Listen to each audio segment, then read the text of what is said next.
반짝이는 눈빛 눈이 부셔 매일 날 감싸주는 손길. An email arrives. The sender, a woman who was supposed to be dead. What she left behind could expose a massive secret. Kang Sung-woo was just using his computer when he found something strange. An email from Kim Do-hee. But there was one big problem. She had already passed away. Confused and unsettled, Sung-woo rushed to show the email to his older sister Kang Jae In. She hadn't seen her brother in a while and was surprised to hear about the email. When she opened his laptop, there it was, a real message from the late Kim Do-hee, and at the top, it clearly said, "Mr. Kang Sung-woo, you must see this." Even though it felt suspicious, the email was definitely from Kim Do-hee. But how? How could someone send an email after that? As it turns out, Sung-woo had just come back from the prosecutor's office. He had been questioned about Kim Do-hee's case. Everyone thought that the case was already closed, with Choi Ja-young named as the main suspect, but suddenly the prosecutors were now turning their attention to Sung-woo.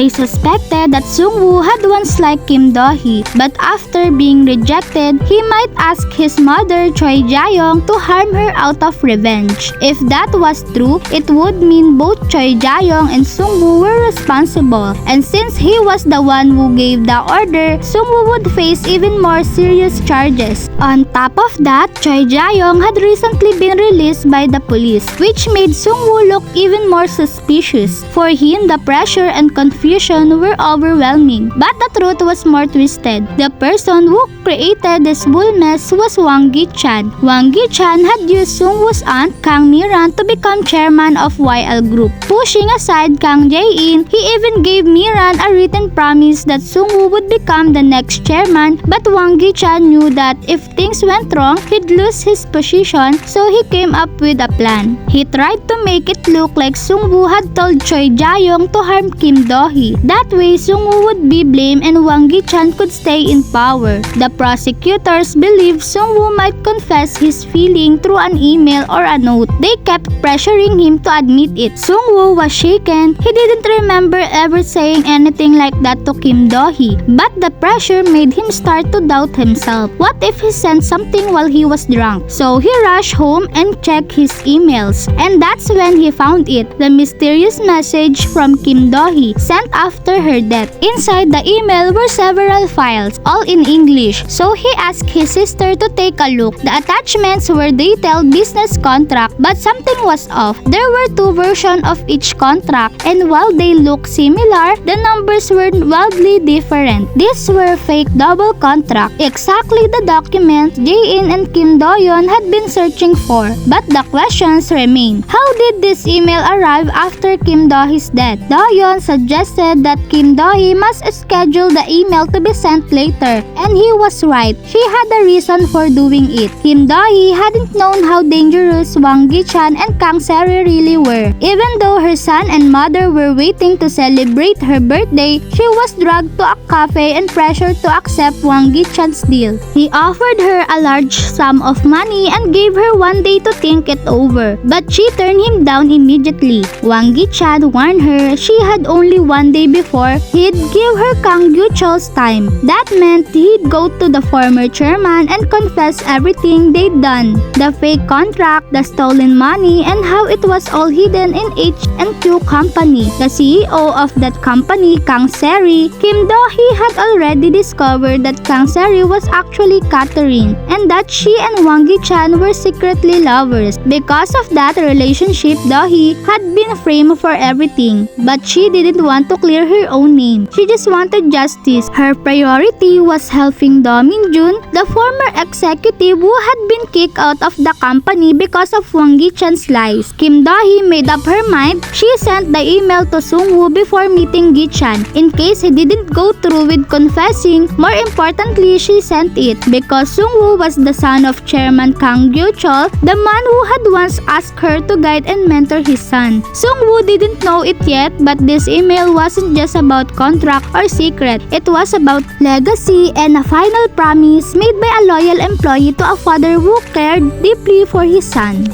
'Cause you are beautiful.